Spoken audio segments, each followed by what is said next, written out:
Isang clinical instructor ang dumulog sa Responde dahil ayaw ibigay ng kanyang employer ang kanyang maternity claim na nai-release na ng SSS noon bang December 2010. Naging mapagparaya naman ang Dr. Carlos Lanting College at live pa namin na guest ang kanilang abogado para masolusyonan ang kaso ito ni Maricel. Balikan natin ang kanyang kwento.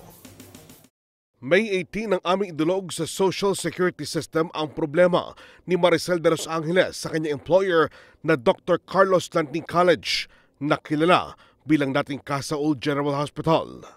Ayaw kasing i-release na naturang college school ang kanyang SSS maternity benefits na na-file at naaprubahan ng SSS no October 2010.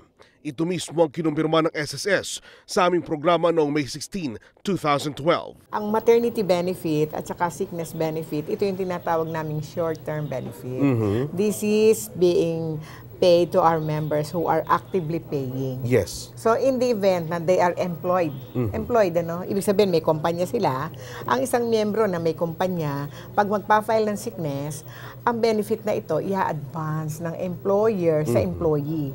So that pag nag-file sila ng reimbursement, ang cheque payable sa kumpanya. Simula October 2007 ay clinical instructor na si Maricel sa Dr. Carlos Lanting College. Nakunan siya noong July 2010 at nag-file siya ng maternity claim na nai-release naman ng SSS noong December 2010. At tumagal ng 2 taon nang hindi nire-release ng kanyang employer ang kanyang cheque na nakakahalaga ng 30,000 piso. Kaya naman agad nakipag-ugnayan ang Responde sa Dr. Carlos Lanting College. Subalit ayaw magpa-interview ni Dr. Dennis Mayertan, ang presidente ng Dr. Carlos Lanting College. Subalit pumayag naman ang abogado ng kumpanya na makapanayam namin ng live ukol sa problemang ito ni Maricel. Ipinakita sa amin ni Attorney Raymond Palad ang checking kare-release lang ng kumpanya. Maaari mo ipakita ang... ayan. So Maricel, kung ikaw ay nanonood, ito rin yung cheque ng Dr. Lanting College. Hindi na po Casaul General Hospital. Hindi na Casaul General Hospital. Sapagkat yung apply mo noong una, ang nakasulat, Casaul. Nagsara na po. Nagsara na yung Casaul Hospital. Kaya ngayon, Dr. Lanting College Sinalo na. At laking tuwa ni Maricel nang kanya ito napanood sa TV. Kaya naman agad niya itong kinlaim sa tanggapan na Responde. Salamat po ulit sa Responde sa pagtulong po na makuha ang cheque na ito. Malaking tulong po ito sa amin. Ito ang aming Case Closed Story, Year-End Special. Ako si Onin Miranda. Isang motorcycle accident ang bumago sa buhay ni Isaias Cabaliw at ng kanyang buong pamilya. Dahil sa aksidente, nawalan ito ng trabaho at ang masakla pa nga, nagkaproblema sila sa inaasahan nilang makukuha ang SSS Sickness Benefit. Naipasok kasi ang SSS contributions ni Isaias sa ibang SSS account.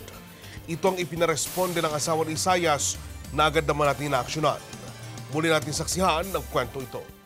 August 31 nang ipinalabas sa Responde ang kwento ni Isaias Cabaliw, family driver ng negosyanteng si Jose Wong. Nabangga si Isaias na isang kotse habang sakay ng kanyang motor noong umaga ng January 2, 2012. 11 araw na na-confine sa ospital si Isaias, sandali ring nawala ang alaala nito at kinailangang sumailalim sa mga therapy. Matinding dagok ito para sa may bahay ni Isaias na naiwang mag-isang magtaguyod sa kanilang pamilya dahil tinanggal na rin sa trabaho ang asawa. Masakit sa akin kasi yung kinikita niya dati nawala. Hindi kagaya dati po na ibibigay namin yung pangangailangan ng mga anak ko. Ngayon, wala talaga. As in, baon sa utang. Sinubukan ni Mary Ann na mag-apply ng SSS Sickness Benefit, ngunit ang SSS contributions ng kanyang asawa ay nasa ilalim ng SSS account ng boss nitong si Jose Wong. Kaya lang, may katulad na SSS number si Jose Wong, isang kumpanya, ang Newberg Company na nasa Frisco at doon na ipasok ang SSS contributions ni Isaias.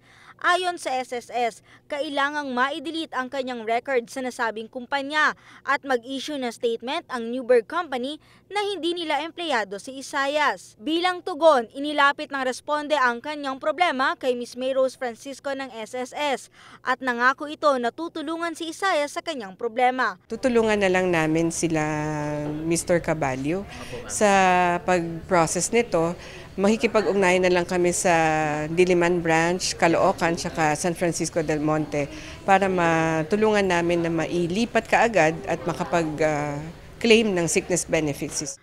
Pangakong tinupad nga ng SSS.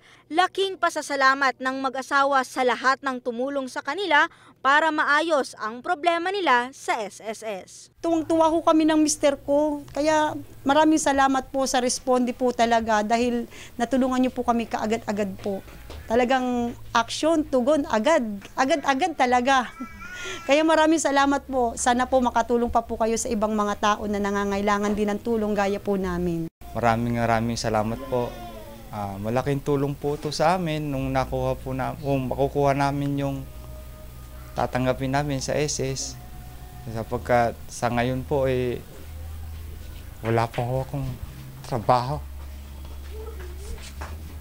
Kaya nagpapasalamat po ako.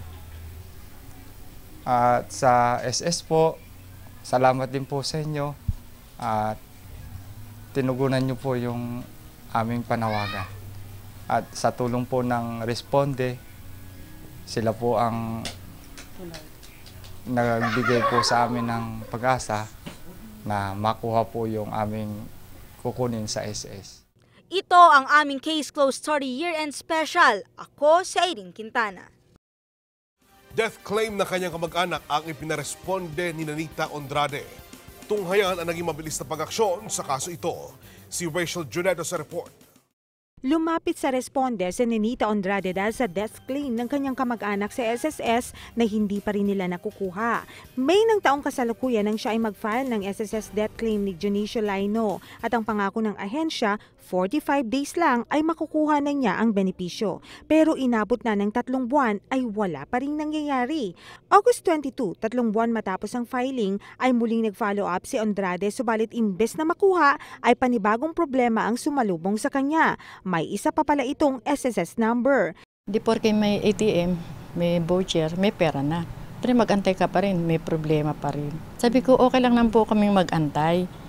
Yun ang ano ko lang po, bakit may problema pa palang aayusin? Maliban sa ginagamit na SSS number ni Junicio na 01-0516284-3 ay lumabas ang isa pang numerong 03-7531879-9. Lubang nagpahirap umano ito sa kanya sa pag-aasikaso ng SSS account ng kanyang kaanak. Ang ano ko lang sa SSS, meron silang guide na gano'n na kung anong dadali ng isang tao. Madali lang, hindi ho magtatagal ang tao talaga doon. Pero dahil na rin sa pakikipagtulungan ng SSS sa Responde, ay agad na natugunan ng kasong ito. Ito na po yung katibayan na nasolusyonan po ng taga-SS po yung nilapit ko sa kanila problema. Ito na po yung papel katibayan na naipakancel na po yung isa niyang number sa Baguio. Kaya nagagalak po talaga ako dahil hindi na po kami mahirapang magpabalik-balik pa sa SSS. Malaki ang naging tulong ng Responde sa kanya, dagdag pa ni Andrade. Marami pong salamat, Responde, palatuntunan niyo.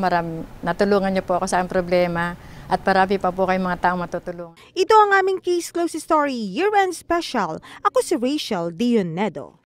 Iba't ibang problema ng ilang kababayan nating dating OFW at isang gurong 4 na buwang hindi sumahod. Abangan ang kanilang kwento sa pagbabalik ng Responde.